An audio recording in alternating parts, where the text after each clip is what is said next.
All right.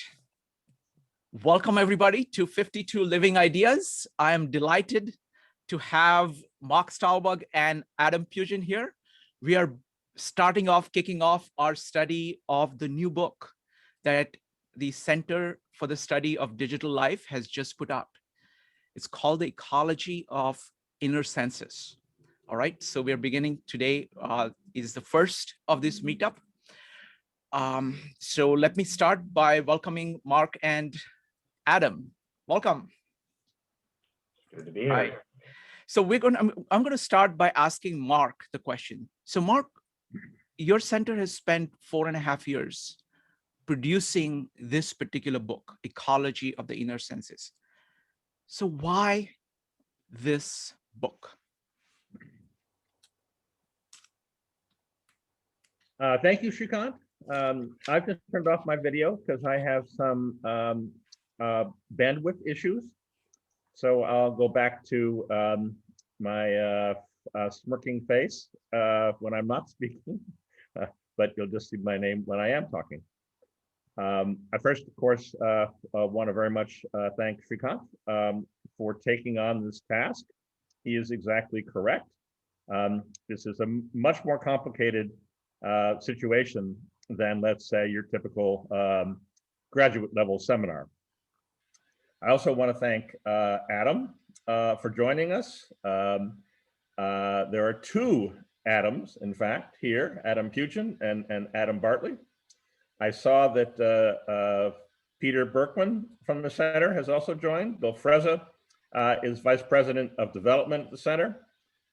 Debbie Newman is also a fellow at the center. So there's a half dozen or more of us who are part of this conversation. So I want to thank you all for taking a couple hours out of your Sunday afternoon to be a part of it. This is probably going to be the most in-depth discussion that ever happens regarding Adam's essay in this format. So we're enormously thankful that Shrikant has given us this opportunity. To directly answer Shrikant's question, why have we done this? Well, the answer to the question stems from the difficulties that Marshall Mcluhan had in explaining his ideas and utterly failing in most cases. There's no reason to rehearse the entire story of Mcluhan's career, but the net of it is that when he was willing to be a kind of a singing and dancing monkey, he had a great deal of success, culminating perhaps in the famous Goldie Hawn skit, Marshall Mcluhan, what you doing, and so forth. But when that wave crested in the early 1970s, the last decade of Marshall's life was a very frustrating one. He had attempted to rewrite Understanding Media. Ultimately, that rewrite was published as Laws of Media in 1988. He died in 1980. So he relied upon his son, Eric, and it was a very difficult period for him.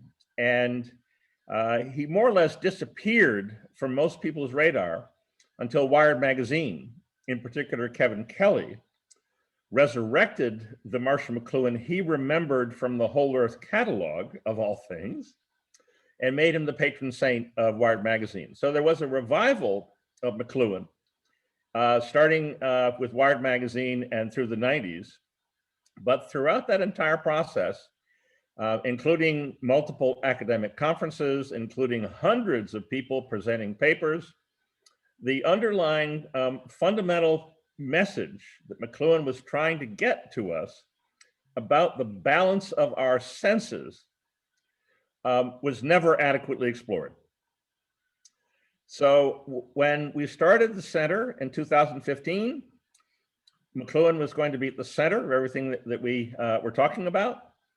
It became clear very quickly as we reviewed the history of Mcluhan's own exchanges that his treatment of psychology would not be adequate. So I'm not going to go through a discussion. I'm sure Adam will give us some of the details. If we wind up dealing with Peter Berkman's essay in a later one of these sessions, Peter will be able to describe in some greater detail how Mcluhan fit into all of this. But the net of it is that Mcluhan's psychology was not good enough.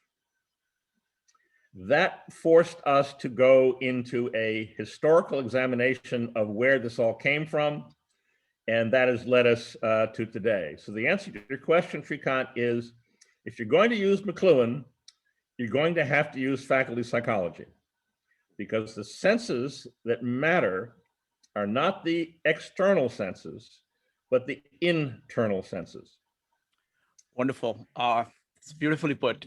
Thank you, Mark. So let us dive into the topic here. So Adam, can you talk a little bit about your background, and then we will talk a little bit about the paper, and then we will go into the paper section by section. Go ahead, Adam. So what's your interest in this field?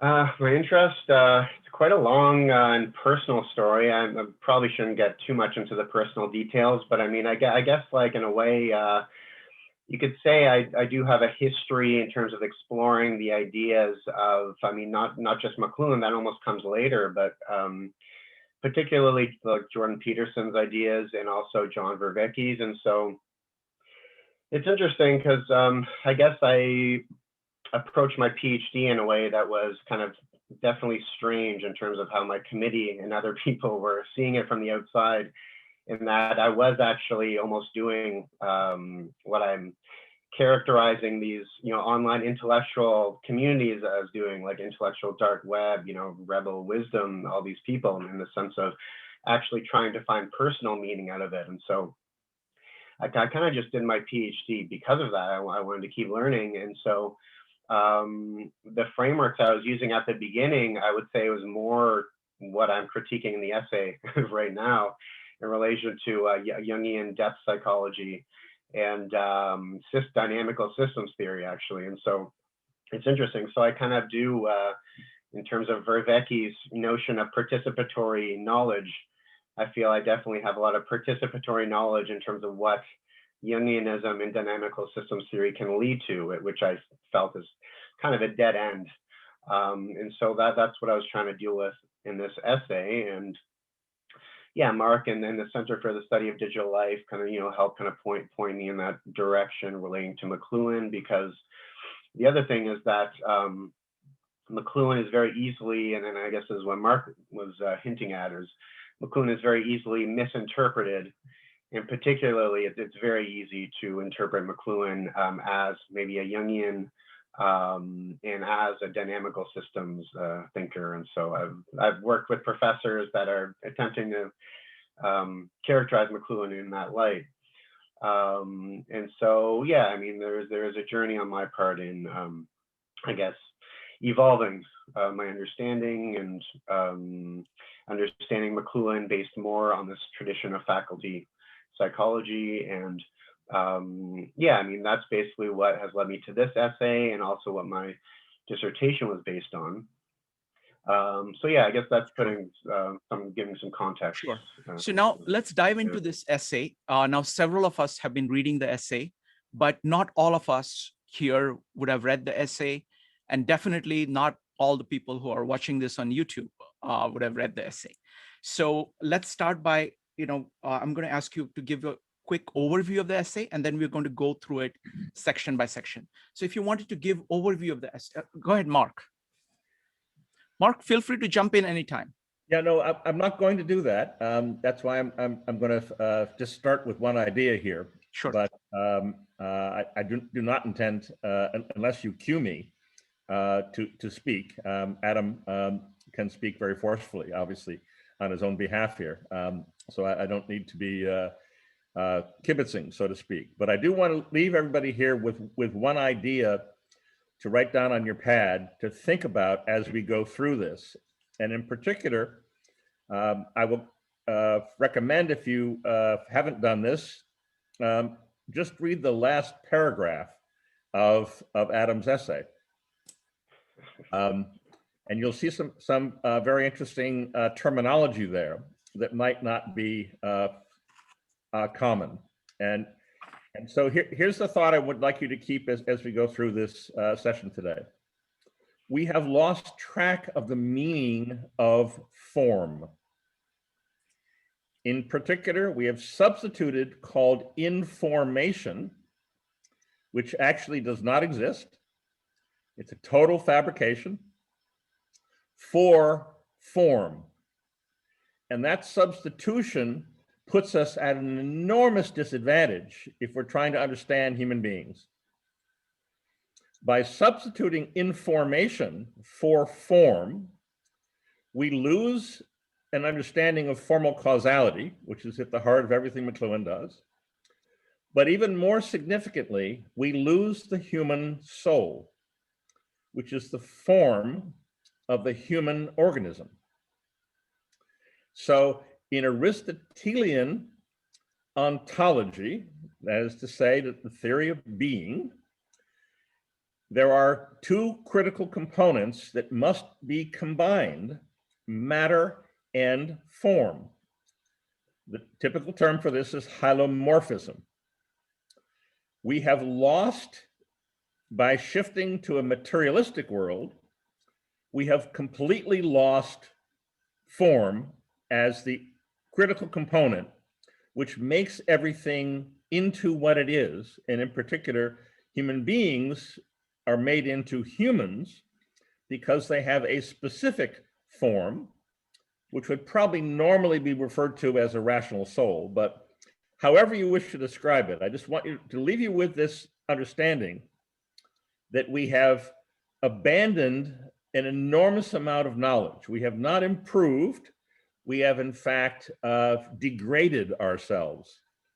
And the time has come, because of our efforts to build artificial humans, we now must far more deeply than ever before recover an understanding of the human form. And in that process, we will radically challenge what we think we understand about information. And now I'll be quiet, and Adam, I'm sure, will explain his essay, which is a very powerful. Thank you, Mark. That's very clarifying. What I want to do is that, this task of communicating this entire approach to human psychology to a general public is an enormously complex endeavor. And because what happens is that they hold, like most people will hold, a set of ideas which are floating in the academia today, lots of kind of implicit ideas, many of which are going to conflict with what we are trying to present. So I think it is valuable to have multiple perspectives. So the way I've designed this is that Adam will put his piece, then I'll call on you to put your piece, and then I will put my own piece down mostly with questions, but observations too. So hopefully through this triangulation, people will be able to see, one of us may be able to connect to something that they know better than others, and that will vary from person to person. So it provides a much more rich, like instead of a mono, it's like a multi-angle presentation. And then they're going to take all of that into the breakout rooms, discuss it amongst themselves, and things will, kind of issues will percolate, which we'll be able to deal with again on the, in the takeaways. So please feel free to, speak. It's extremely valuable, your perspective. Next up, so let's go to, now we're going to jump into the essay proper. So the first topic is that of meaning crisis. So Adam, what is the meaning crisis? Okay, yeah, so this morning I was kind of jotting down some notes just because there's a lot of dense kind of information in here. So, yeah, so I think one of the main things, or one of the first things I wanted to introduce in relation to the meaning crisis is this kind of new perception of the meaning crisis, or kind of this, why people are identifying that there is a meaning crisis now, and particularly online in digital communities. And so I wanted to basically just introduce that and maybe just introduce the question of whether becoming more aware that there is a meaning crisis, or thinking that we need to get beyond a particular way of conceiving the human being is actually resulting from a digital environment. And so I don't necessarily answer that question at the beginning, but at the end, I kind of go back to that, and then it filters into the general, center of the study of digital life kind of agenda. And so I kind of begin the essay that way. And then I introduce, so Jordan Peterson and John Vervaeke. And so I identify these two as being, I guess you could say, the most influential, I think, commentators on various online groups, particularly intellectual dark web. So that would be the Jordan Peterson thing. And then maybe you could say the intellectual deep web, and that would be the John Vervaeke kind of circulation of people.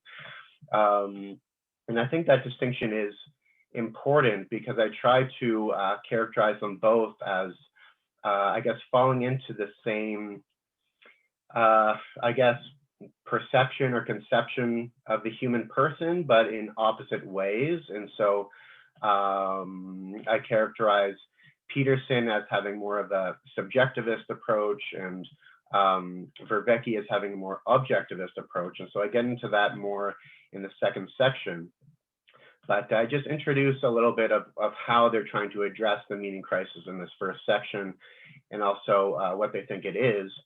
And so I think Peterson and Vervaeke both agree that the meaning crisis dates to the scientific revolution, particularly Rene Descartes, maybe even before that with nominalism. And so I don't know how much in detail you want to go with going into these philosophies, sure. but basically just this, beginning with like this decontextualization, this division of the human psyche from being or from the world. And so that kind of is relating to this new idealist epistemology, this idealist way of knowing the world, where we don't really know what the world is, but perhaps we have these perfect ideas within ourselves, implanted by God. I guess that was Descartes' notion. And so that allows us to know the world. But at the same time, there's really this division between the real being of the world and the human psyche. And so I think Peterson and Vervaeke both kind of look at that as kind of ushering in this fragmentation between the human knower and the world that kind of breaks down this original Aristotelian cosmology that Mark was kind of referring to before, about these forms in the human soul corresponding to the forms in the world, and just united in a very orderly way. And so because they're both kind of I suppose trying to address the meaning crisis in relation to this overly rationalistic, Cartesian sensibility of just, the independent abstract subject just opposing or imposing, scientific, mathematical, structures onto the world, right? And so they're saying that that's really actually alienating us from our daily living, and in how meaning emerges from culture and from the participation amongst different people. And so they're really trying to, I guess, embed mind back into matter, or back into daily practices. And so for Vervaeke, that he kind of calls that participatory knowing, in the sense that, what you're studying, what you know intellectually, should really be based on your real practice. So that you have this integration between body and mind, which is the exact opposite of, the Cartesian model, and then the scientific, Enlightenment model. And so just a little bit more on this first section. And so in terms of how they do that, it seems Peterson wants to, I suppose, create this, more holistic sense of the human and the world through retrieving these Jungian archetypes, right? This kind of collective unconscious that is uniting all of us into, these same stories and patterns that we abide by. Whereas Vervaeke is doing something similar in that he wants to kind of bring back intellection into the material world, kind of fuse the form of the body with the world, but he's doing it in a more objectivistic way, where it's like not these, living archetypal patterns, evolving through matter and through the animals and through humans, but it's more just like matter itself self-organizing, and then being able to track the emergence of new life forms, higher order meanings through these kind of mathematical models of different systems, interacting and self-organizing. So yeah, I kind of see those as two different ways, the Peterson subjectivist way and the Vervaeke objectivist way.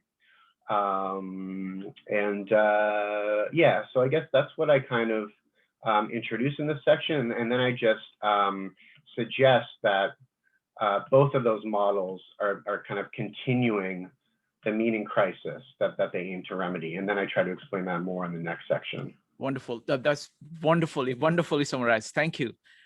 Mark, comments on the meaning crisis. The meaning crisis is so widely understood that it is popping up in all sorts of interesting places. So if you were to take a look at the mission statement of the Center for the Study of Digital Life, you would see that we have specifically set our mission to replace all of the current social sciences.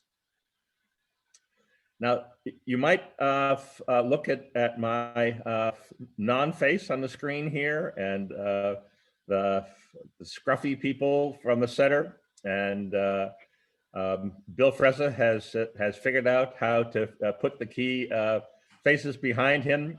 But your reaction would probably have to be, give me a break. Who are these people? How could they possibly assert that they are going to replace all of existing social science? Well, the meaning crisis is being felt enormously strongly within the social sciences. So the first point there is that the self-confidence of social science to describe what they're dealing with has disappeared.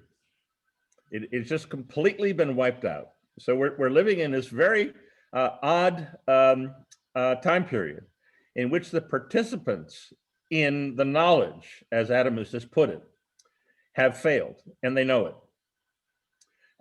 So that's sort of point number one here. Point number two, then we'll go back to Adam. I want to draw your attention. This is something I always try to do when we're dealing with sweeping historical matters. And Gillian Jaynes is a particularly strong example of this, as I recounted very briefly last week with Brian's help. Gillian Jaynes told me that he had been locked up in academic prison his entire life.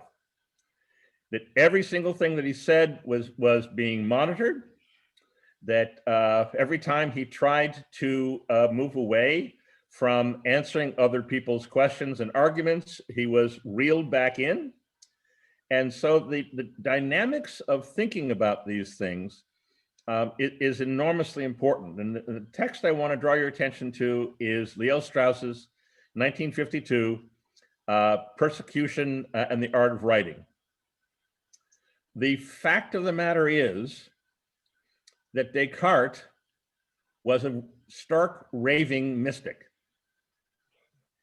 All of this superficial Cartesian coordinates and all the rest, this is to a significant degree a smokescreen put out by a man living in a Catholic world who was terrified that he would be caught out. Likewise, Kant. Kant was a stark raving mystic. He was a follower of Jakob Bohm. In the case of Descartes, I believe that he got most of what he did from the earlier Cathars. So the point here with Julian Jaynes, René Descartes, Immanuel Kant, is that you will never figure out what they actually thought by reading what they wrote.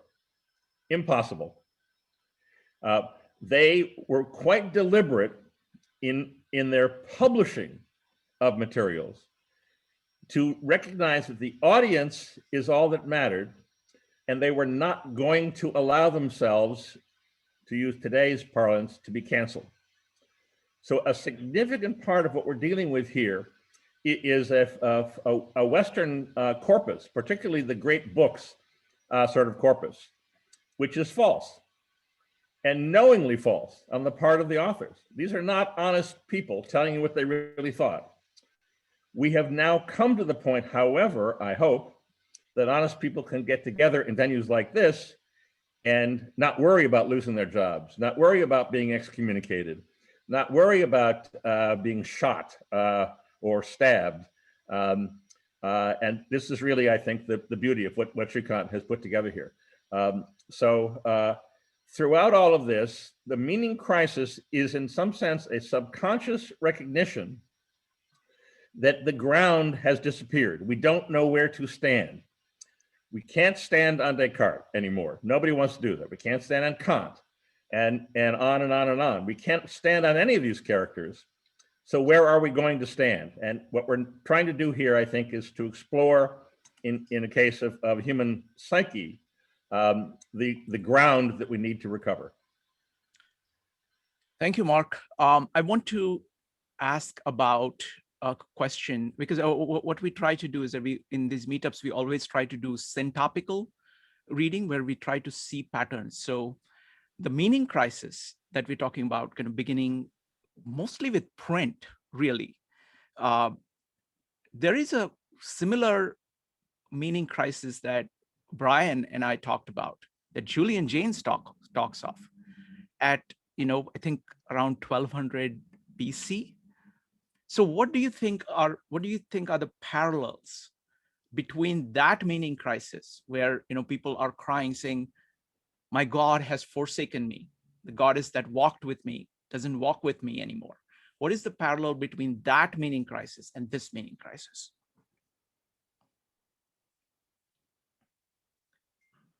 Mark or Adam, any of you?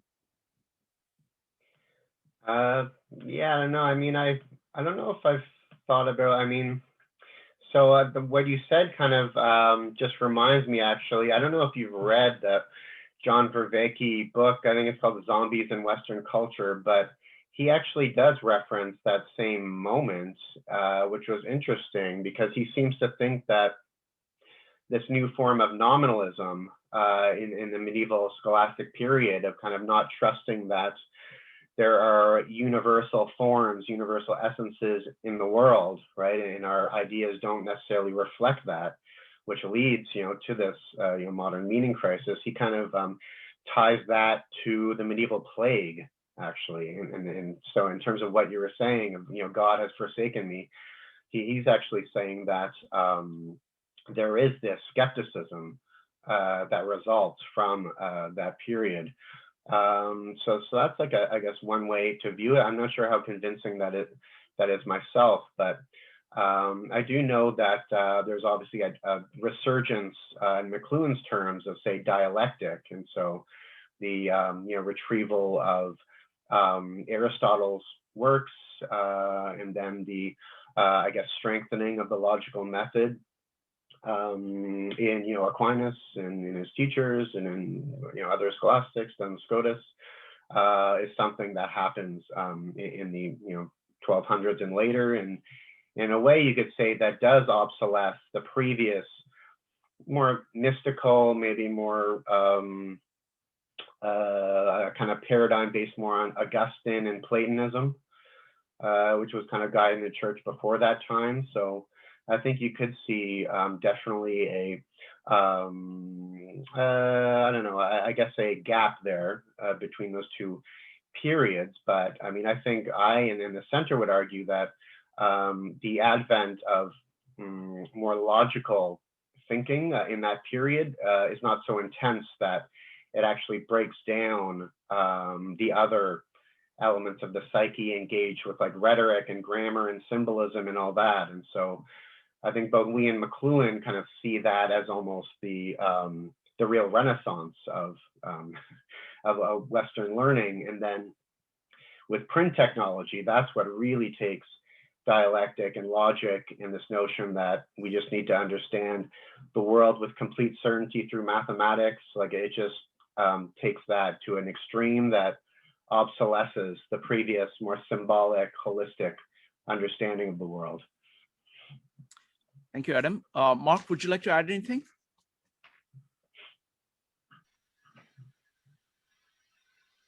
Sorry, I'm unmuting and unvideoing here.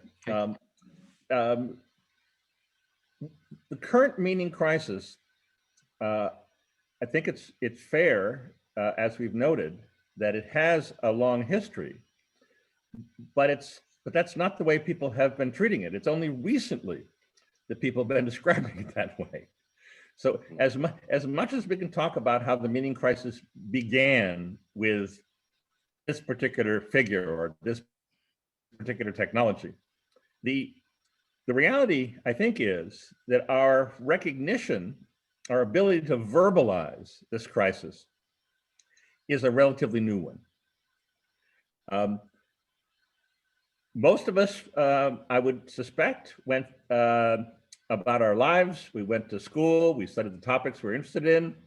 We didn't do all that with this cloud over our heads that we really don't know the meaning of any of these things. We pursued all of these things, often in our youth, often quite idealistically, as problems that could be solved, as things that we could study, and we could actually get to the bottom of things. And Jung is a particularly important figure in all of this for a large group of people who are heading in that direction. Jung is enormously helpful under those circumstances. But why are things breaking down now? So this is back to Shree's question. What happened in the transition from orality to literacy, as Walter Ong, Jesuit and a student of Marshall McLuhan's, put it, that required a change in communications technology, which is initially recognized in art, which is a subconscious activity, and then bubbles up, if you will, into the rationalizations about all of that. So we've gotten now to the point where our subconscious has been rocked, and we've transferred that now into an ability to have, 49 lectures in a YouTube series or something like that on the meaning crisis. We've transitioned this into an elevated sort of conversation. But the truth of the matter is, digital technology did this to us. And how digital technology did this to us, we must understand digital technology as a form, and we must understand the human soul as a form. And we must therefore deal with the interaction between forms. If we have forgotten forms, we'll just tear our hair out. I'm sorry, no implication, Shrikant, in that. I have the advantage. I don't need to tear my hair out. We've gotten past that point. We now have got to supersede this, not because it's a personal imperative alone, not because we can read the headlines and react to the events as they go flying by, but because in very real terms, we're at the edge of a precipice. And this is the robot precipice. This is something that we'll be talking about more in some detail in the future, both today and beyond. But we are in, humanity is in an existential crisis now. So it will not allow us to proceed with the meaning crisis. Wonderful, thank you, Mark. All right, Adam, so let's go to the next section, the meaning crisis and technology. Sure. What do you do in that section? Okay, so yeah, I guess this is going to get into the matter of a meaning crisis connected to electric technology specifically. And so I think this is one of the important contributions, I guess, of this piece, and something that I think is quite important to add to the discussion, because I think, as we were already referencing a little bit, there are numerous meaning crises. And so for Mcluhan, with every new technology, or at least every new major, communications technology, there is a meaning crisis because it obsolesces the attitudes connected to the last, technological paradigm in a way. And so I think in that way, he does agree with Peterson and Vervaeke that there is a meaning crisis connected to Descartes, I guess the Renaissance, but later than that, more the scientific Enlightenment. And he, obviously positions that in terms of print, print, I guess, fragmenting, the reader. I mean, there's a lot of more in-depth psychological structures going on in terms of like the uniformity, linearity of the printed page or whatever.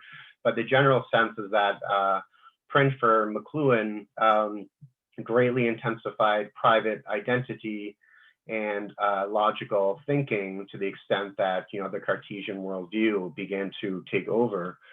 But I think even more important than that is actually the meaning crisis of electric technology. And I think that is really the meaning crisis that is being maybe addressed by these new discussions in the digital sphere, but also the meaning crisis that I feel, or that I argue, that some of these discussions, for instance, those based on Peterson and Vervaeke, are actually continuing. Because what I try to argue is that they're not properly realizing that the real meaning crisis is more based on electric technology than print, even though those are related. But electric, I guess, creates a meaning crisis that is fundamentally anti-Western, you could say, or that fundamentally obsolesces the Western ecology of worldview. And so Mcluhan said this because it's only with electric technology that humans become discarnate. And so, on the telephone, on the air, on video, even here, the human body is just sent, around the world, and the senses and the mind are just extended out of the body in a way. And so what Mcluhan's really interesting insight with that is that, and this relates back to Marx's emphasis on form, is that when the human being becomes discarnate, kind of enmeshed in all these virtual electric environments, then the human begins to lose the perception that they have like a form to their body, like an actual form. And classically, that form was the soul, or the intellectual soul, described, with various Greek terms by Aristotle, but that's kind of the general sense of it. And so the main thing here is that with electricity discarnating the human being, the human begins to lose the sense that they have a human soul, that they are a distinct essence, that they are different from inanimate matter technologies, that they're different from even organic matter, plants, animals, and all of that. And so, yeah, and then the other thing there is that because there is this rejection or suppression of the human soul, and this also relates to what Mark is saying with the importance of form, is that we can no longer perceive the forms in the world, and particularly the proportions of forms in the world. And so that's what really intellection is, or rationality is, because it's being able to perceive the ratio of order in the world. And that's what enables us to understand form and also hierarchies of form, and that's value. and thus, universal value, right? That's what kept people from, I guess, surrendering to a relativistic, conception, which is part of the electric, discarnate world, you could say, because we've lost that. And so, I get, a bit more specific and philosophical. I don't know if we really need to go into that, but I think basically the breakdown of form, breakdown between categories, between different forms, this kind of fusing of form into matter.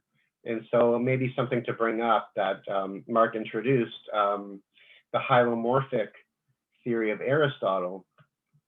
And so with electric technology kind of bringing the human outside of itself, kind of merging in these different worlds, I suppose, the virtual dimension of video technologies, being able to make people feel that they can be, anything that they want, intensifying a kind of fantasy mentality.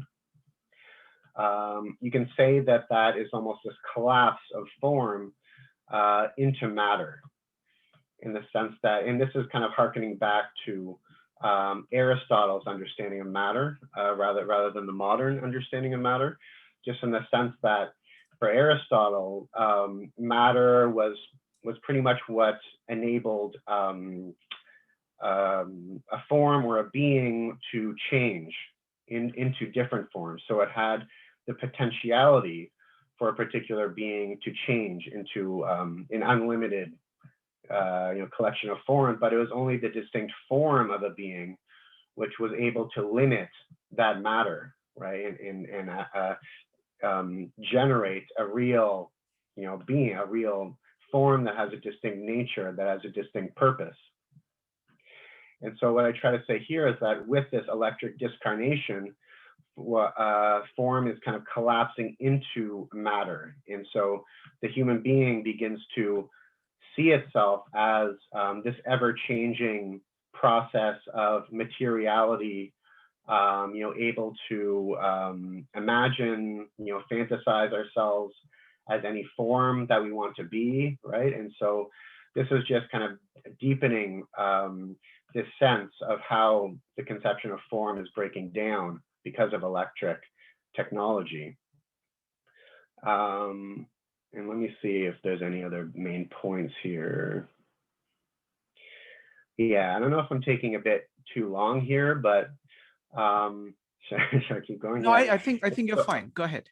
You're doing a fantastic job. Yeah, go ahead. Okay, thanks.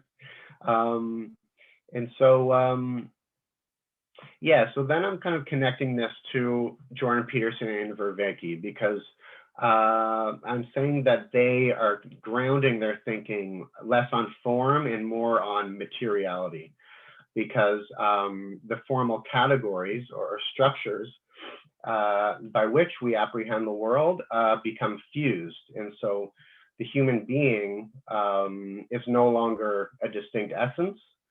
The human being basically becomes metaphysically equivalent to matter, to materiality, to the processes of these mechanical forces.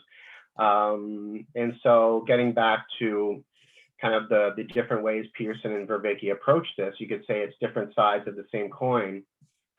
So with Peterson, it's, matter, he wants to ground meaning on matter being alive, being, archetypal forces, evolving through matter, and almost being, I suppose, uniting each human being with this collective unconscious. And so there is not much differentiation between human beings. We are part of this general, idealistic, archetypal process of living matter. And with Vervaeke, he's kind of approaching it from the other side, in that you could say all matter is almost dead for Vervaeke, in the sense that he is basing the conception of the human person on, I suppose, material systems to self-organize. And so a lot of his theory, you could say, is related to importing, say, models of emergence in robotics, for instance, onto the human being, because there's no essential distinction between the self-organization of dead matter, and from that, living matter emerges, but because it's grounded in dead matter, there's no real metaphysical distinction. And so it's easy for him to model the human being on these inanimate processes that somehow have their own way of evolving higher types of systems. Yeah, and so that's why I kind of say that Peterson and Vervaeke are continuing this meaning crisis connected to electric technology, because they're merging the distinctness of the human being with the materiality of the world. And so there's just this almost chaotic potential for the human to take on different forms, but there's no real intrinsic order, to those forms connected to the nature of the human being. Okay, yeah, and so yeah, towards the end of the chapter, or towards the end of the section, I begin to talk more about Mcluhan, and so I think with Mcluhan, I think he was very aware of these strategies, and so I think he was very aware of the, I guess, popularity of Jung, for instance, and so he devoted lots of his book, From Cliché to Archetype, about critiquing Jungianism, but his crucial perception is that people are adopting these ideas based on technology. And so I think for him, the way that he saw as necessary to apprehend how technological environments are altering our senses of ourselves was to retrieve this notion of the intellectual soul, so the form of the human body. And from there, I think he thought that he had a real, I suppose, solid ground in order to understand these technological forms and how they impact the human form in different ways. And from there, you can kind of evaluate, what are the services, what are the disservices of the ways that the human form is impacted. But then, as Mark was saying, I mean, Mcluhan was not a psychologist. He was, an English professor. And so he did not have a, very rigorous conception of psychology, I suppose, and particularly the Thomist psychology that he was grounded in. And so, and so the next section, I kind of try and clarify that by going into Thomist psychology, and particularly Magda Arnold. Sure. Okay, this is fantastic. Adam, this is a fantastic overview. So Mark, in the interest of time, I'm going to move on to the next section, but I want to, this is like a turning point in the paper, okay? Because what we, sorry, Mark, go ahead. Just one thing, not to in any way disrupt this flow, but when Marshall Mcluhan, because Adam brought it up appropriately, when Marshall Mcluhan brought up the notion of discarnate man, it's very important to identify that in relationship to the incarnation of Christ. So these questions of forms and matter and discarnate and incarnate, we're not going to today go into this in any depth, but the fact of the matter of Western history is that it revolves around the incarnation into matter of divine person of Christ. There is simply no way, regardless of what Nietzsche said or anybody else said, to get away from it. And so as we try to address this meaning crisis, unless we deal with that straight on, we will likely fail. Thank you, Mark. So what I want to do is I want to just give you like a skeletal view of the paper.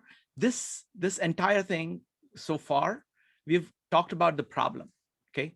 Now, in the next sections, we're going to talk about the solution. Okay. Now,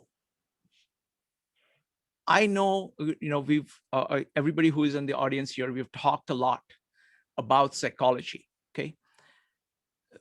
The idea which is really not clear to most, will not be clear to most people, is how deep the idea of form is. This distinction that is being made here, it's the distinction between conceptual and perceptual. It's a core distinction. And it is so foreign to today's audience or today's academia that they don't even see that, because even when they try to get at it, they try to get at it through percepts. Okay, so it's a very tough thing, and that's exactly what we're going to do now when we go into Magda Arnold and Thomas Aquinas. So if you have lots of questions in your mind right now, it is natural. Okay, keep track of all those questions. Okay, but now we are going to switch gears, and we're going to talk about Magda Arnold. Now, it so happens that I've studied Magda Arnold about 25 years ago. So I'm familiar with her approach and the power of her approach. And she is in some ways the most powerful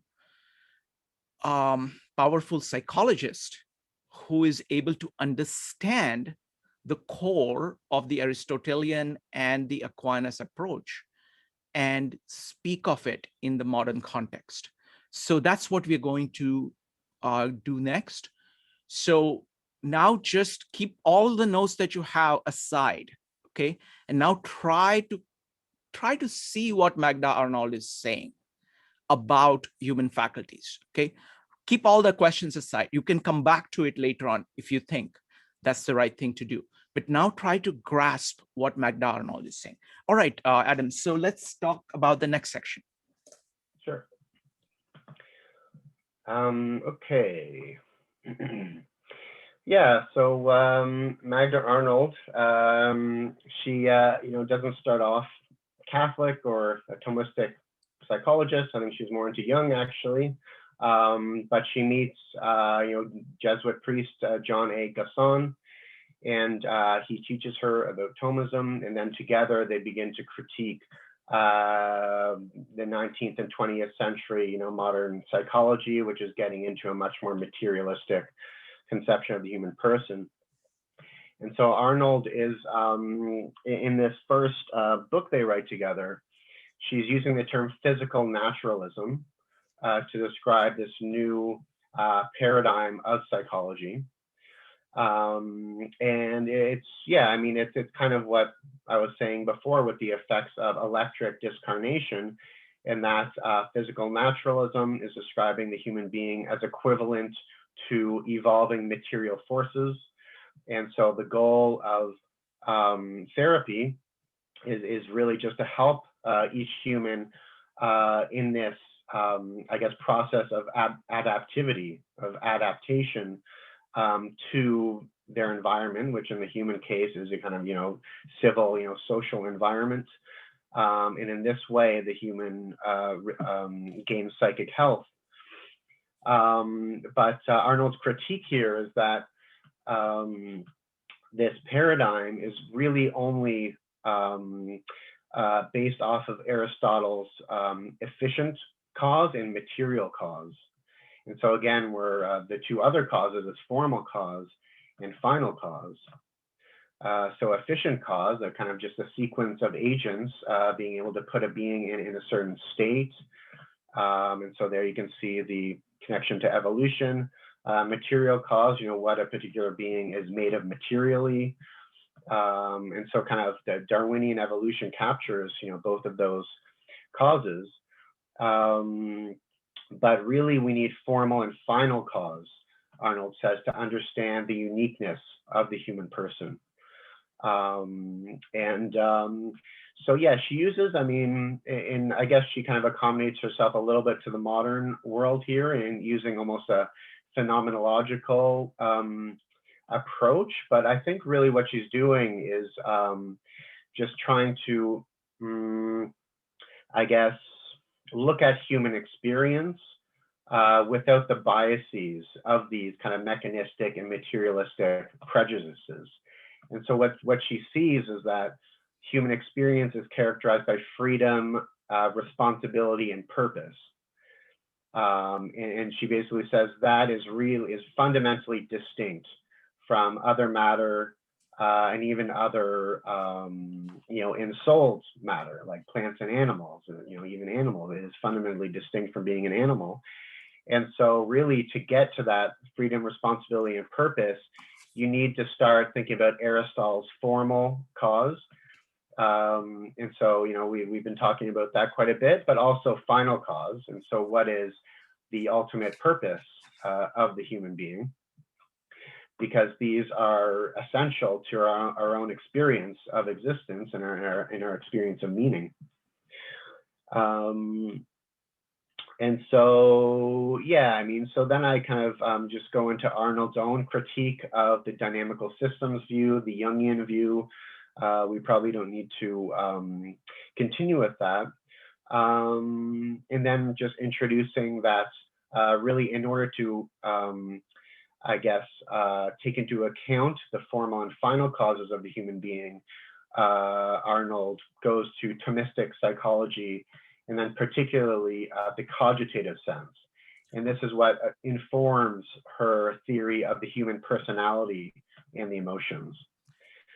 Yeah, so that's this section here. Excellent. So Adam, what I suggest is that let's just go to the next section, because that's really the culmination of this entire paper, right? Which is kind of that's hard. Right, exactly. So let's just focus on that. Go ahead. So we'll go to the next section, which is really folks. So this is really kind of this is like this section that we just went through is just a preamble of saying, okay, this is the other stuff. This is my response to the other stuff. Now this is what I think. Okay, and that is based on Aristotle's way of thinking about human beings, and based on Aquinas' way of thinking about human beings. But I think Magda Arnold makes these things very clear and very easily graspable to a modern audience. Go ahead. Right. Okay. Right. So just introducing the cogitative sense. So this is based on the Arabic medieval scholars, Avicenna and Averroes, particularly their interpretation of Aristotle's psychology. And so the cogitative sense really helps us begin to distinguish the human essence from different essences, from particularly the animal one, because it begins because it identifies a psychological faculty that is immaterial. And so already here we're kind of getting away just from this conflation of the human with matter. And so the cogitative has an immaterial power, but it's an interaction with the material. And in animals, this is called the estimative power. And so maybe I'll just explain a little bit the other inner senses to put this in context. And so for Aristotle, Adam, take your time. Take your time on this one, because this, if we can communicate this, pretty much we are done. Okay, because everything else is, because this is really kind of laying out the core of the inner senses and the ecology of inner senses, and everything else is kind of extension of it. And if they don't get this point, then they are not going to get anything else. So please take your time here. Okay, great. Right. So Aristotle's notion of, I guess, faculty psychology, which with the Arabic philosophers, they began to treat this psychology as the inner senses. But the first inner sense in this psychology is the common sense. And so that's what I suppose differentiates, but also integrates the 5 external senses. And so that is what is actually generating an object to be perceived by the higher internal senses. And so we, through sight, sound, taste, whatever, we're finally able to recognize a particular object, whether it be an apple, a phone, whatever, a human. We don't necessarily know the nature of what it is at that point, but we know it as an object at least. And so the second internal sense is imagination. And so imagination is really just retaining these sensory impressions from the common sense. So it's retaining, all of these sensory objects, which allow us to perceive the world in a relatively coherent manner. And so, but then you get the cogitative sense.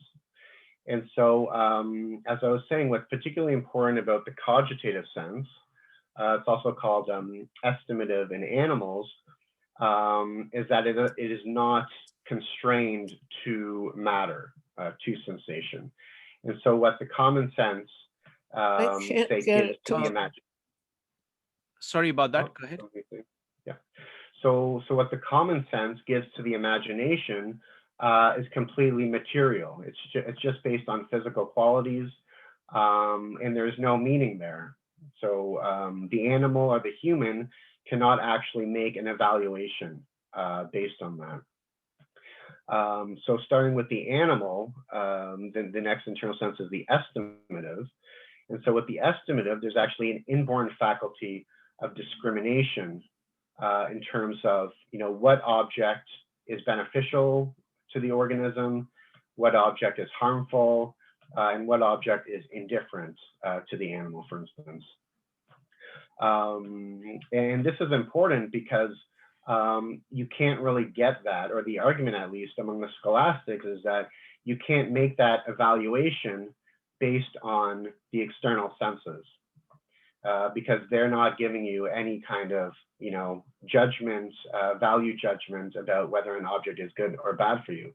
And so this is the beginning of a kind of immateriality in the psyche, even though it's in concert with materiality. And then, so I get to this later, but just for your reference, and the fourth internal sense is memory. And memory basically retains the judgments, the discriminations that are made by the estimative sense. And so what's important in distinguishing the human being from the animal is that the estimative sense is kind of reworked into the cogitative sense. So that's what it becomes called with Aquinas. And unlike the animal estimative, the cogitative sense evaluates between the valuable and the harmful by being linked to the intellect, which the animal doesn't possess, the human possesses. And so this allows the cogitative to unite different perceptions under a common essence. And so it's able to actually perceive individual objects, individual beings in terms of an abstract nature. And so I think what's important about this in the Thomist conception of the human person is that one's immediate and pre-conscious judgments of the world, which you could say is, closer to the animal's, instinctive deliberations of what's good and harmful, are actually founded on a rational apprehension of the world, rather than the other way around. Because the cogitative itself is a bridge between the external senses and the intellect, and the cogitative sense can only make associations among different beings, different objects, based on the intellect's ability to perceive them under a common essence. And so that's where the cogitative's ability to perceive, these universal forms in singular things, in matter itself, comes into play. Yeah, and as well, so just going back to, say, the meaning crisis of, print and Descartes. So the cogitative sense is differentiated from the idealism of Descartes, so where reason is completely detached and in control of the senses. But it's also differentiated from the materialism of modern psychology, where reason is merely an emergent property of animal instincts. And so for Magda Arnold, this is what makes the cogitative sense key to explaining the human personality, since it does justice both to the immediate and unconscious dimension of human behavior, as well as the manner in which these habits of perception are dependent on the reflective judgment of the intellect. And so for Arnold, human personality and emotion are by nature rational, since in order for any given perception to stir a particular emotion or attitude or action, there must be an appraisal from the cogitative sense of the nature and the value of what is perceived. And so while humans can develop irrational appraisals based on their environment and past association, so it doesn't mean that every appraisal is going to be a perfectly rational one, and that's more of a Cartesian view. But the key for Arnold is that it's possible to correct these habitual appraisals through developing new habits of appraising through conscious reflection and action. And so this is what leads to the question for Arnold of what constitutes rational values. And so here she begins to speak of the self-ideal. I think this is a notion that comes from Gaston. And also this is where Arnold is bringing in the notion of final cause in addition to formal cause. So what is the purpose of human life? What do we need to model ourselves on? So that's the self-ideal. And so Arnold suggests that the self-ideal comes from one's cultural environment. And then she kind of goes on in explaining that previous cultures offered a healthy self-ideal through religion, but modern culture offers a self-ideal just due to this technocratic, materialistic bias that is really kind of an amalgam between an animalistic subjectivism or a socially engineered objectivism. And so here we're kind of going back to Jordan Peterson and John Vervaeke here. And so while Arnold's religious and Catholic sense of the self-ideal, that was kind of out of the purview of the paper's concerns. But what I was aiming in this section is just to note that in order to avoid this collapse into subjectivism and objectivism, Arnold's retrieval of the cogitative sense in the Thomistic model of the intellectual soul in general is a vital part of that process, of not being swept into those two dangers. And so in the last section, I used Mcluhan to explore whether this retrieval of the cogitative sense is possible in the current media environment. Okay, so let's, so you're done with this section, right? Yeah. Okay, Mark, comments.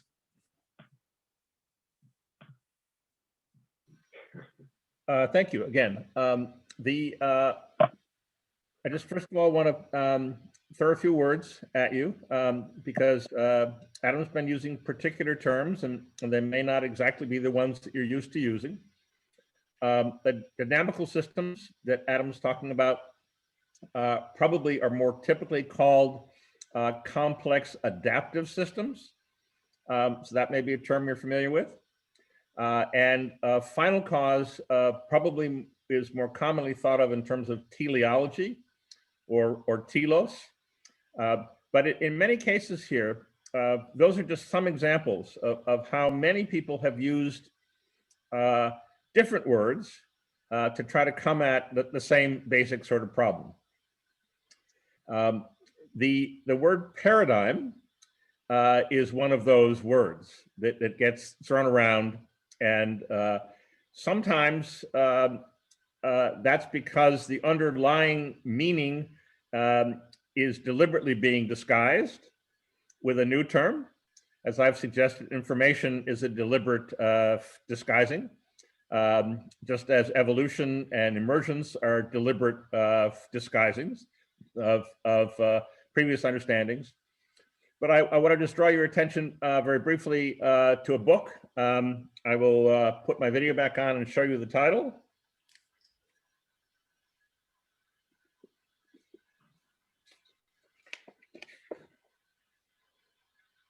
Okay. This stop video. This is the only text I've been able to find which attempts at some great length to explore what Thomas Kuhn was talking about in his 1962 Structure of Scientific Revolutions. This is where the notion of paradigm shift entered into our language. It might be somewhat useful at some point, maybe one of us can do this, to sort of trace these ideas as they move through various phases and how different words are used to describe it. But this entire book is a collection of essays of people scratching their heads about what a paradigm is. There's no index to the book, so I haven't read it all carefully, so I can't tell you exactly how many times form is used.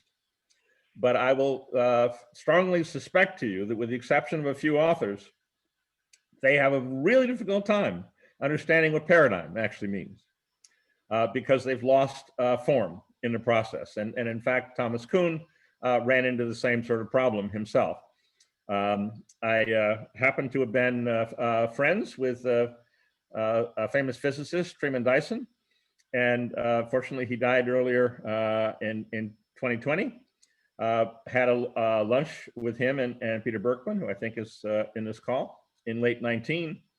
And he recounted how Thomas Kuhn had showed up at the Princeton Institute for Advanced Studies and found himself sitting in the back of the room, holding his head in his hands, shaking his head, because everybody was running off in all sorts of different directions, trying to apply what he was talking about, misunderstanding what he said.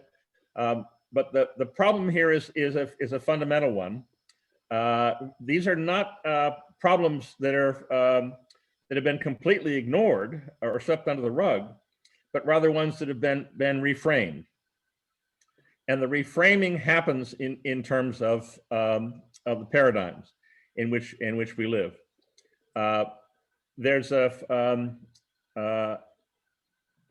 important understanding here that we really need to try to incorporate, which is that we are now experiencing. This is what a paradigm shift feels like.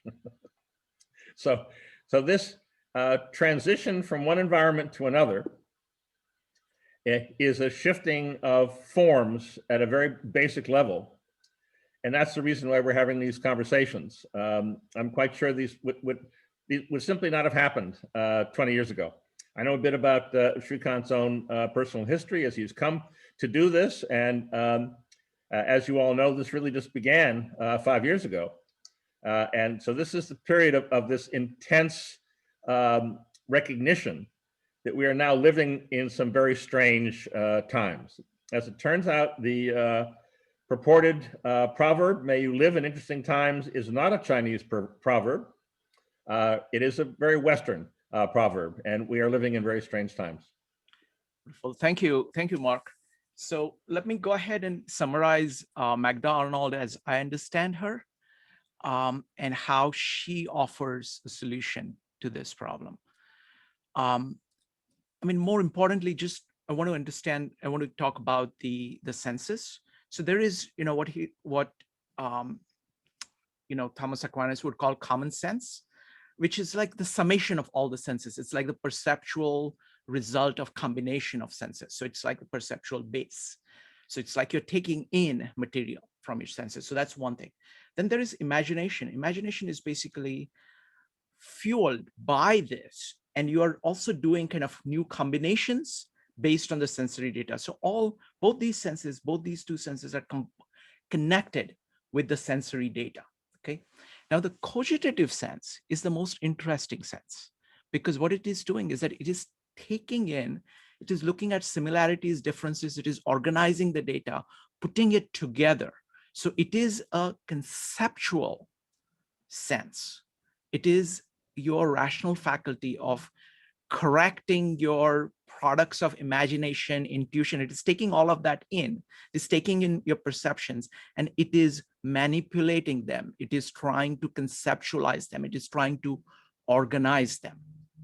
Now, one of the key points about Magda Arnold's work is that she's saying that the function of this cogitative sense is to form appraisals about what is good and what is bad. So it is connected to you living your life. It is connected to morality. It is connected to virtue. And your emotions are appraisals, which are the result of this cogitative sense. And another really crucial view of these faculties is the faculty of memory. Most people think of memory as sensory memory. The memory that these folks are talking about are the storage of the results of the work that the cogitative faculty is doing. So the memory that we're talking about is kind of further away from the sensory data. It is, so there is cogitation. So there is, you can look at, like sensory and imagination here. There is cogitation that is going up here. Memory is kind of putting stuff out over there.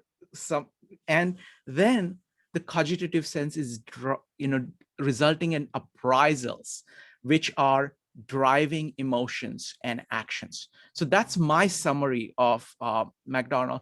Adam, is this, along the lines of what you think is correct? Yeah, I think that's a great summary.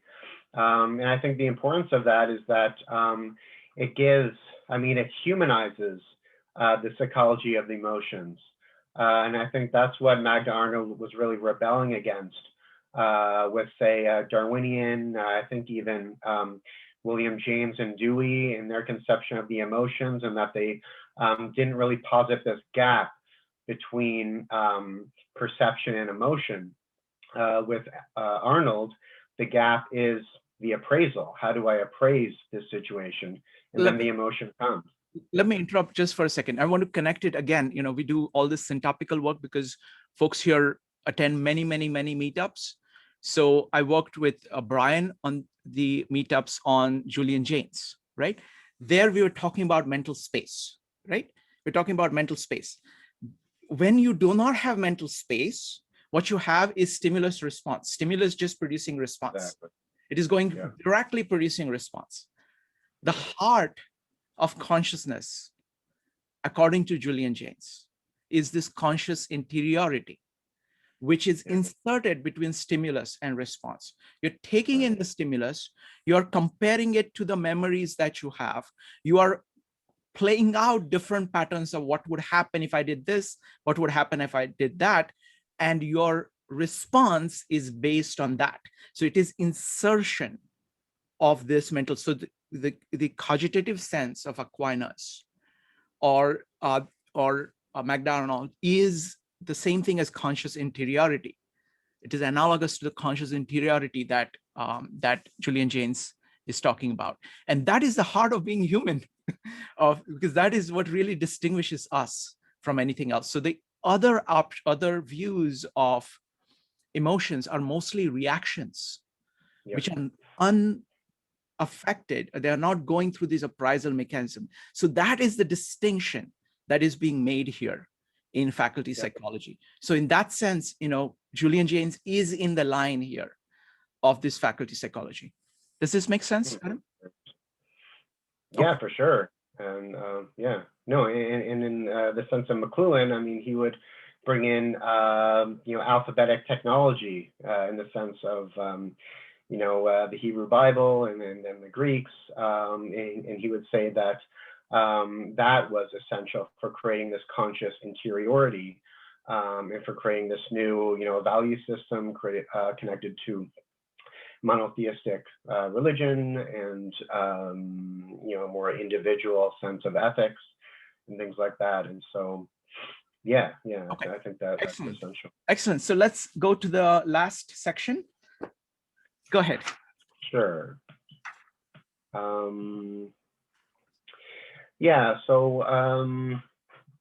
I guess here I'm kind of trying to connect Magda Arnold's appraisal theory and the cogitative to Mcluhan's notion of how our appraisals are actually affected by our technological extensions. And so I guess in this essay, I'm kind of using Arnold to shed light on Mcluhan, but also Mcluhan to shed light on Arnold, because I think, more fundamental than just, the general culture or, the parents that, base your structure of appraisals on is the technological grammar. So the way that we are communicating with each other, in these very fundamental structural ways.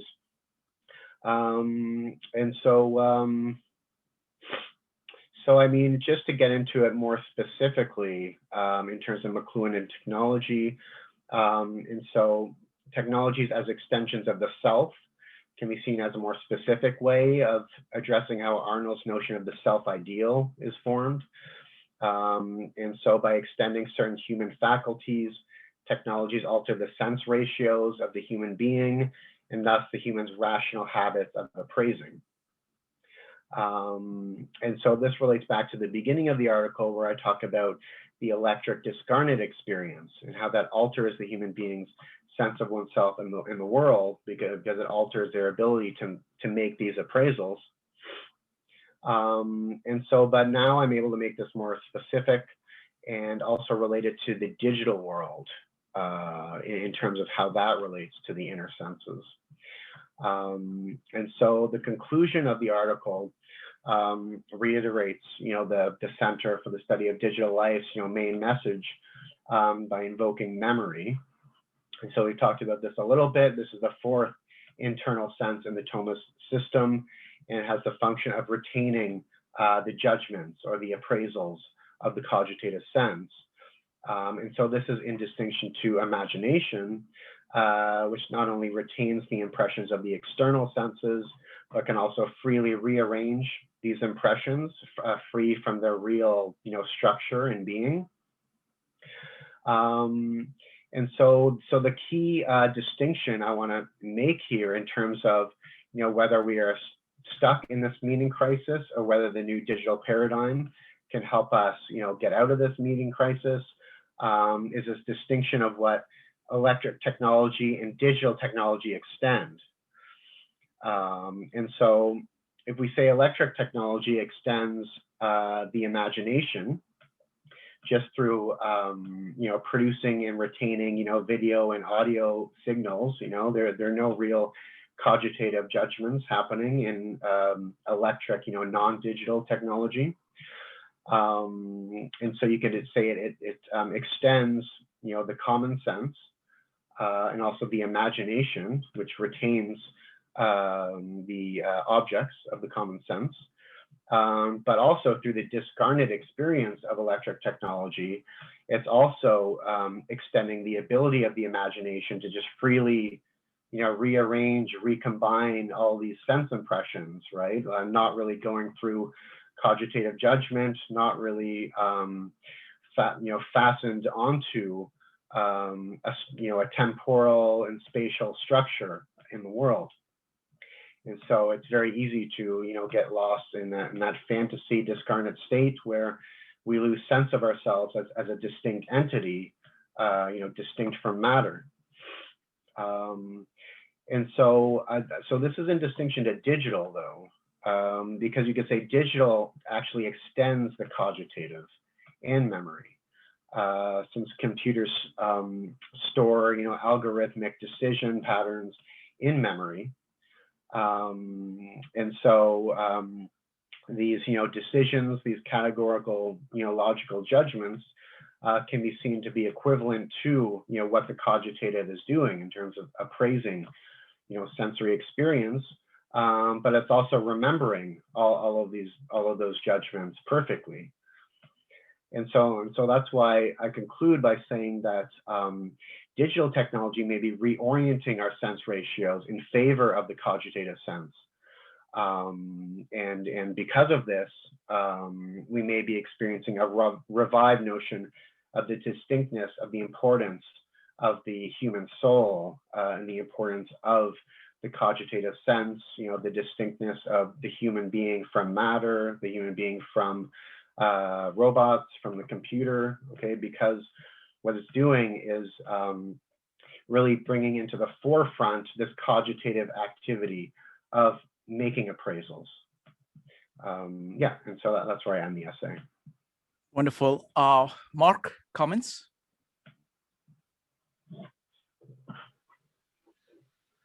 I think we should move on probably to the breakout sessions here, but I just want to underscore what Adam has just said.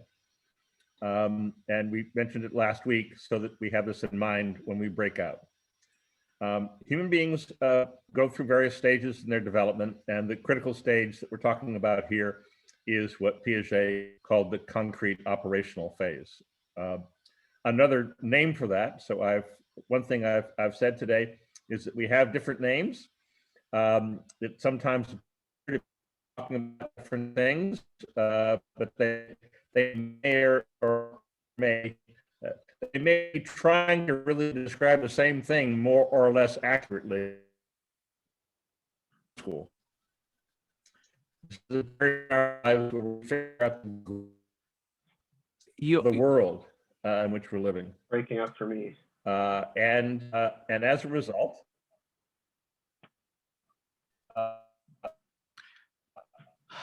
Mark, you're breaking up. am I breaking up for you? Mark, you're breaking up. So let me go ahead. Let's go ahead and start the breakout rooms. We'll have chance to come back and make our comments. Give me just a second. I'm going to make it for 18 minutes. So folks, the rules for the breakout rooms basically we'll start the breakout rooms by giving everybody 2 minutes to talk about their takeaways and their questions. And after that, we will discuss, any questions that are put on the table, any observations that are put on the table. Rules are keep on topic, be brief, be courteous, encourage others to speak. And if needed, just click on ask for help and I'll help you. In 18 minutes, we'll be back here. Please keep your takeaways ready. Please keep your questions for Adam and Mark ready, and we will have time to go through those things. So starting the breakout rooms now. Folks, welcome back. All right. So folks, it's time for takeaways. We've got 4 rules for our takeaways. Rule number 1, raise your hand in Zoom or preferably type exclamation mark in chat in order to give your takeaways or ask a question. Okay, so you can either talk about your takeaways or ask your questions or both. Rule number 2, keep on topic. Rule number 3, be brief. And rule number 4, speak your mind. Feel free to disagree with anybody on anything and do so courteously. Okay, those are the 4 rules. We don't have that much time, so I'm going to keep the time limit very strict. So you can go ahead and let me see. It's going to be, so go ahead and talk about your takeaways. You got maximum minute, preferably 30 seconds, maximum minute. And then both Adam and Mark and I, if possible, will respond to whatever you're saying or asking. So we're going to start with Bowden, Brian, McQuay, Jennifer, Madeline, Monica, and Rupali. Bowden.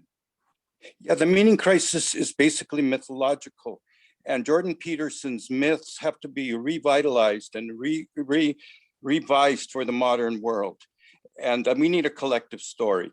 And the communications technology determinism is fine. I think it revises social science, but I think the underlying problem is mythical and a combination of all these factors, and how we get back to a collective story that will save humanity, which could be global. And that's mythical, it's collective unconscious.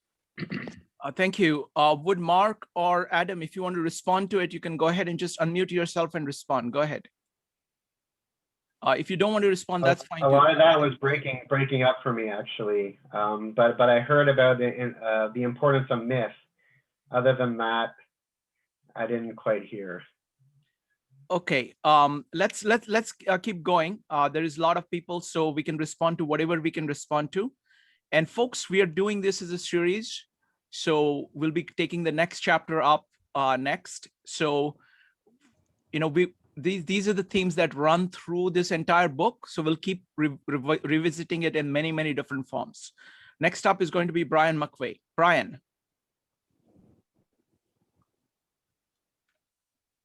So actually, there's so many things I'd like to say, but Brian, I'll give you 3 minutes if you want. Go okay, ahead. yeah, don't worry. I'll be very brief. I'm just going to make one comment, and it seems like perhaps a simple comment to some people, but I think it's very, very important for any of these discussions we have.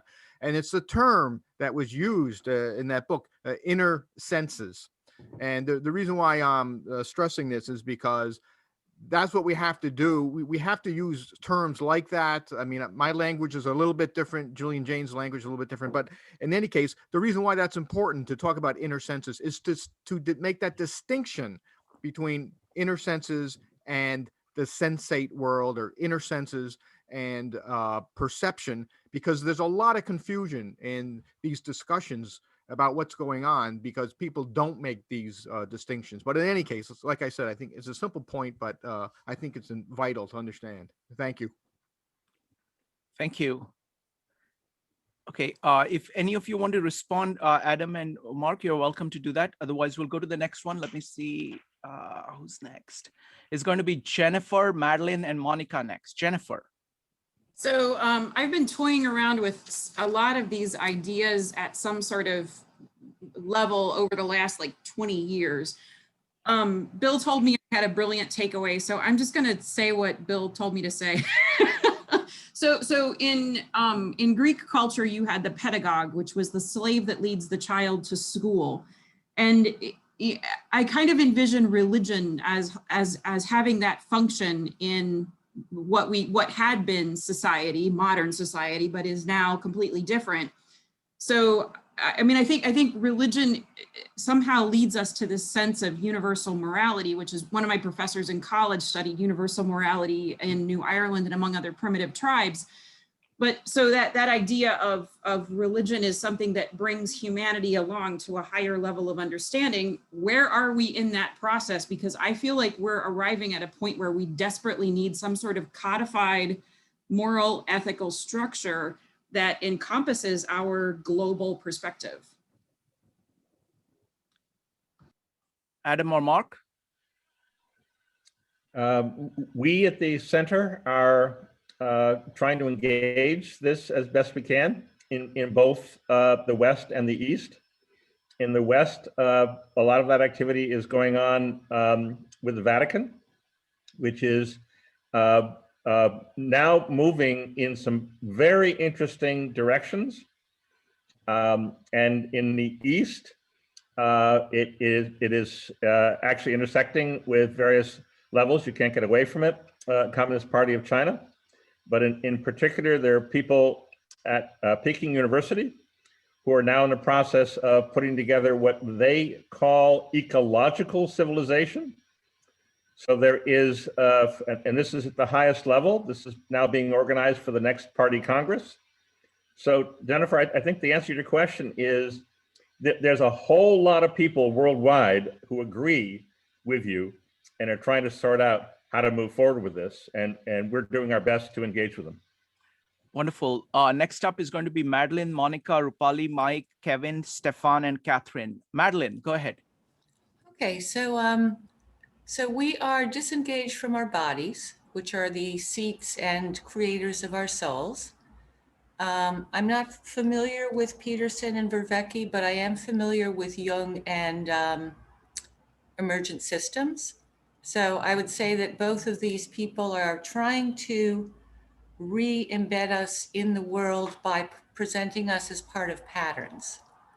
And that the Center for Digital Life is objecting to this because it takes away our individuality. So I want to just go on and say with remote technologies, both the electric and the digital, that our removal from the physical world and our travel through our senses and everything that Mark and Adam talked about, a very long time ago, we used to do that with shamanism.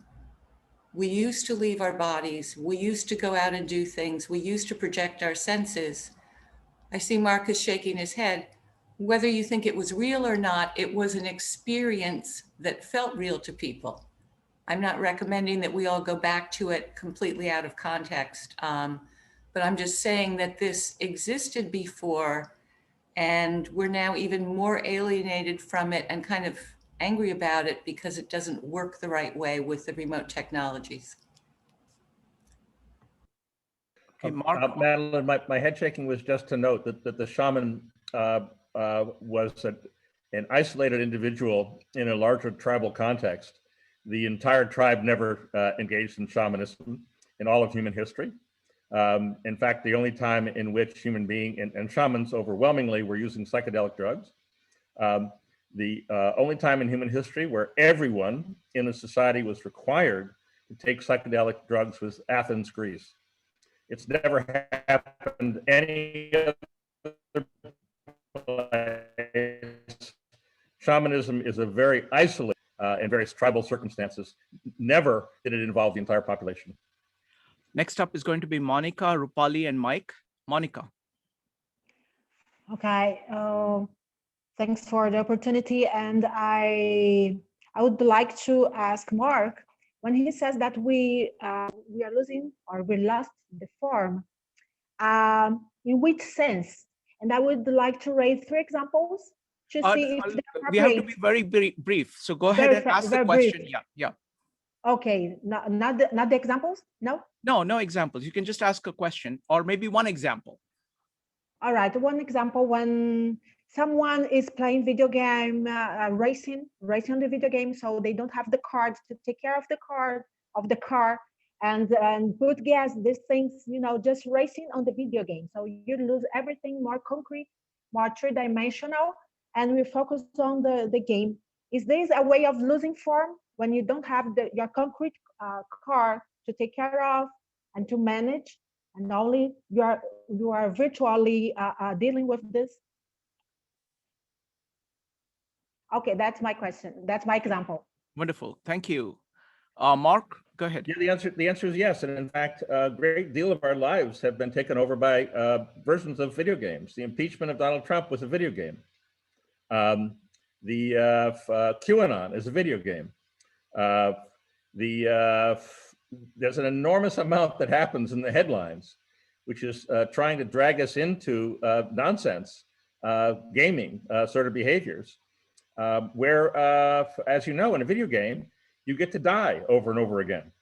So your corporality is very much associated with the fact that you live and then you die. Video games are one of the key places, I think, where people have lost that recognition that there are real dangers and crucially, responsibilities that go along with it. Thank you. Next up is Rupali. Rupali, go ahead. Hi, thank you. It's a very nice conversation. I wanted to ask 2 questions that came out in our breakout room. One is the consumption of digital technologies.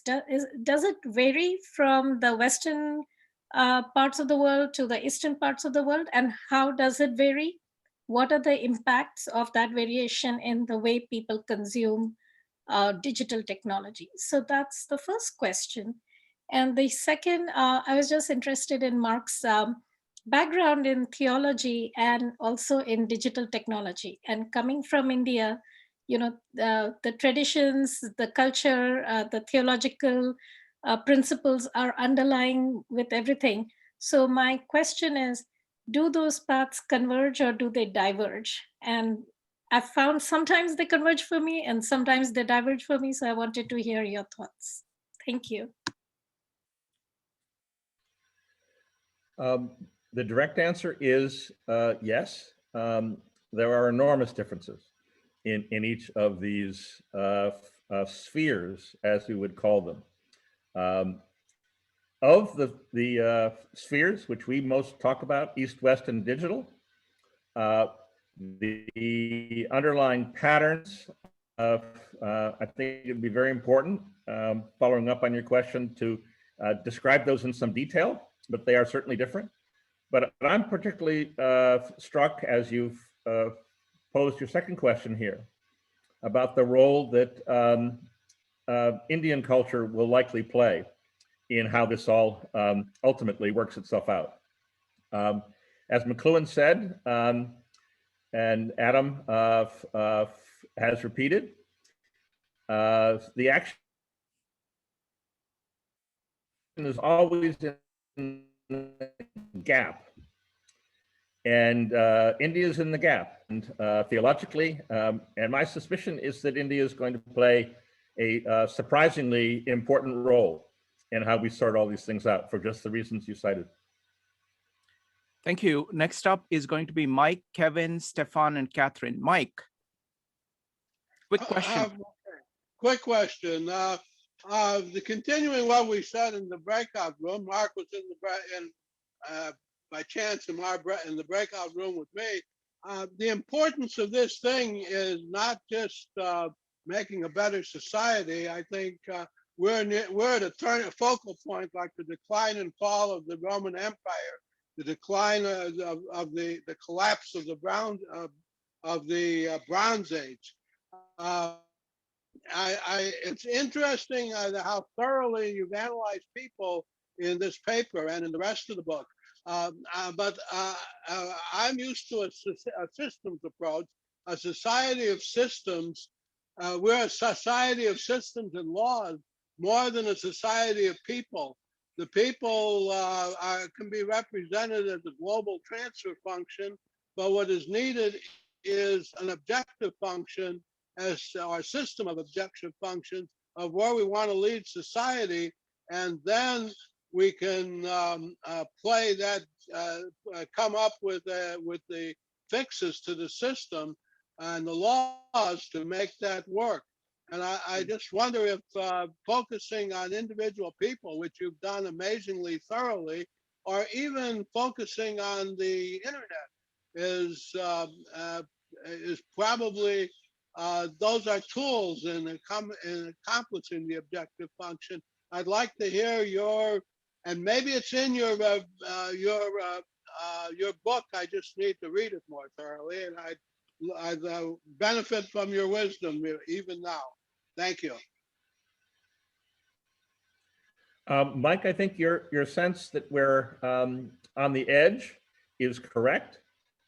I wrote an essay, which I mentioned last week, and I'll now mention it again, the title of which was Figure, Doom, Ground, Renaissance. We can get a link for that to you, but if you use those words with my name, you'll find it on the internet.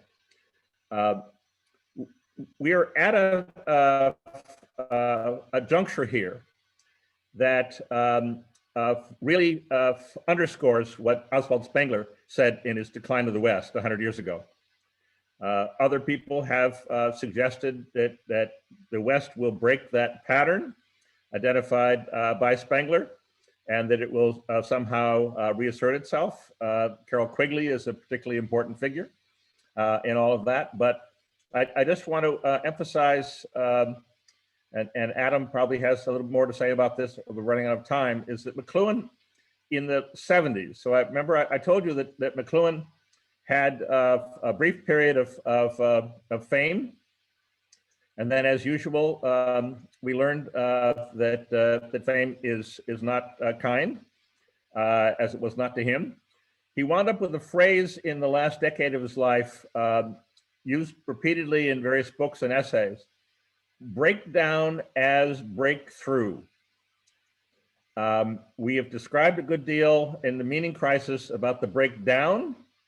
I'm quite confident that we're now actually in the process of figuring out the breakthrough or the Renaissance phase of all of this.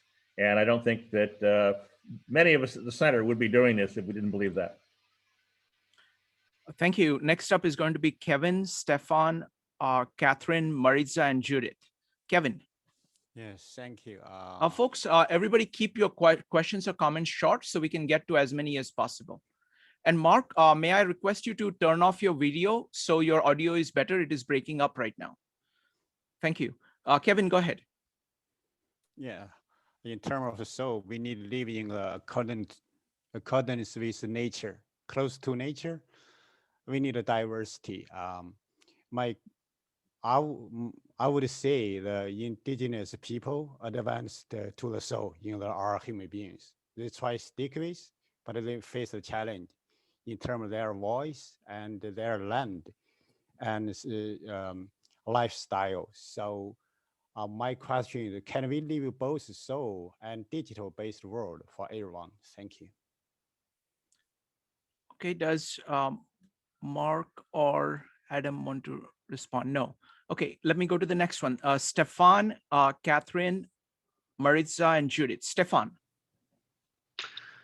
Okay, I have two very quick questions. So, Mark, you were mentioning earlier that Descartes was a mystic, I believe. Could you give any reading recommendations that further elaborate into this? And second, Mark, I believe at the very end of last week's session, I believe you said something that I've been thinking about all week, and I was wondering if you could elaborate. You said, I believe, that your institute is trying to prevent World War III. Could you elaborate on that? Yes, quickly. The answer to your first question would be do some research on the Cathars. I believe that Descartes winds up being a modern print expression of the earlier Cathars, and the perfection associated with it is often termed Puritanism. But on the second question, senior moment. Remind me what the second question was. Second question was about the Third World War, but let's skip that. Let's just keep the focus on the topic today. Okay. We'll come to that next time, hopefully. Next up is Catherine, Maritza, and Judith. Catherine. Catherine, what's your question? Okay, next up is Maritza. Maritza, what's your question? I am going to refrain from a question and just a quick takeaway or two here. I was thinking, this is phenomenal essay, by the way. Looking at the concept of the mythological narcissism, what I wrote down here was that I was looking at the idea that our culture needs to go on what would be a ketogenic diet in order to aid us in sloughing off much of our mindless eating of information that doesn't feed us or our community. And what I mean, for those of you who don't know, really quickly, ketogenic diet it was made for epileptics, and it requires one to have a very strict macros quotient of portions of protein, fat, and carb ratios. And what I was looking at is that, we need to develop the proper macro for strengthening the individual, or rather individuals, and in so doing will increase the health of our culture, because I believe that the most important part of the phrase freedom, responsibility, and purpose is the and. We need all three. And basically what it's telling us is that be meaningful. We need to disrupt the current state in order to create a new and improved state. Thanks. Okay, next up is going to be, thank you, Marisa, that's great observations. And I'm glad, I know you were struggling with going through this paper, tracing all the Wikipedia entries. I'm glad you finished it, and appreciate that. Thank you. Next up is Judith. Two questions. I'm just wondering, or they're both related, what you think about this Meetup format in the digital, like what we're doing here today, because it's kind of like a hybrid of something, that happens live but isn't as separate as just watching a video or listening to a lecture.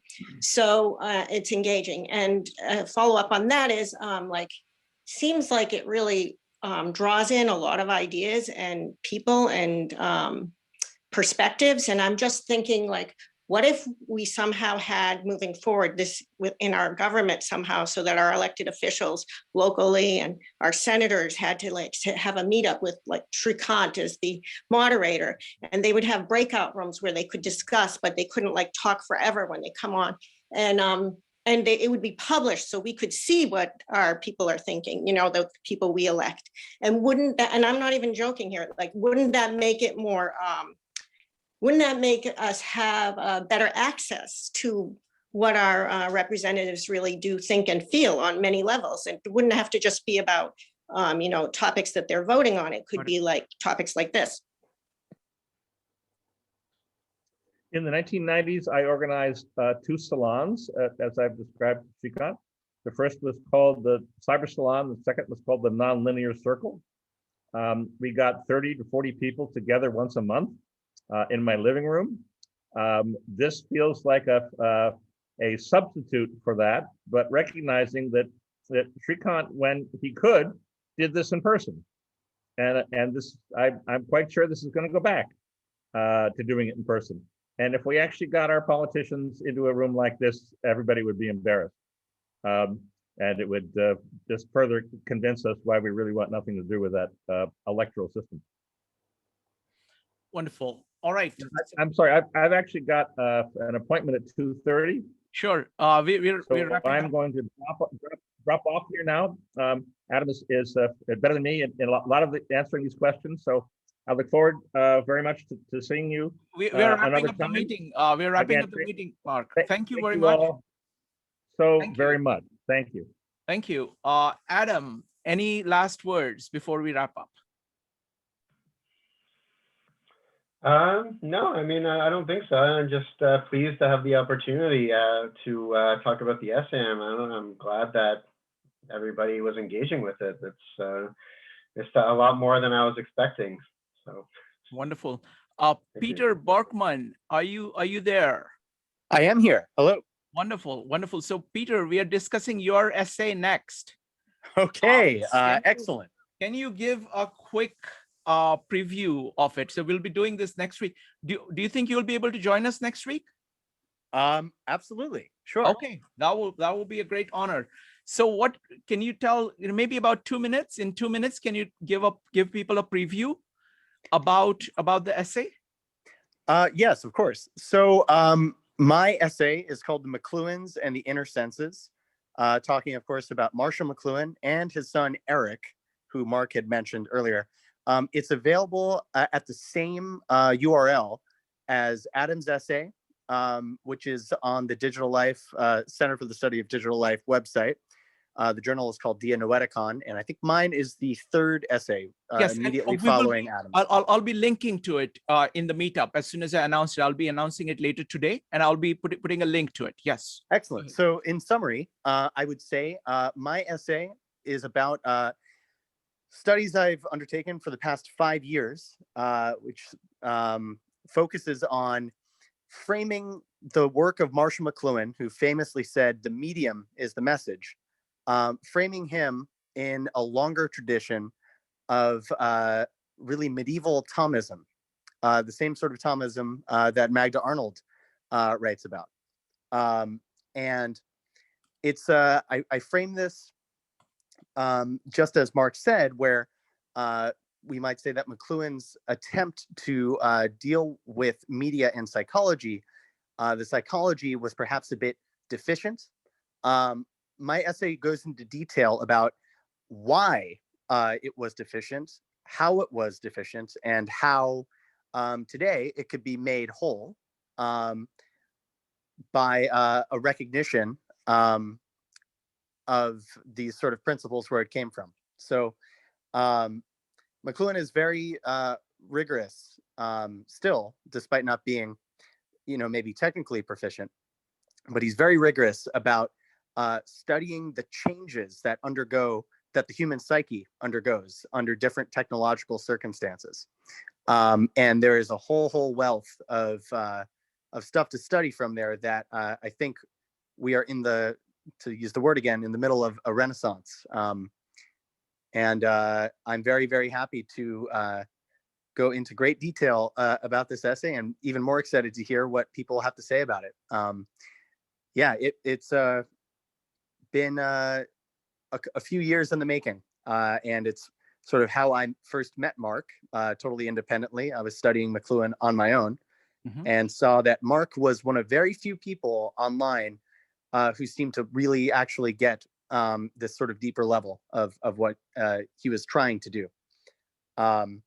And so, yeah, this essay was published this year, so 5 years after I met Mark, and I guess that's all I've got to say. Wonderful. Thank you, Peter. So, so many of us will be, of course, I'll be reading the essay and we'll go through it.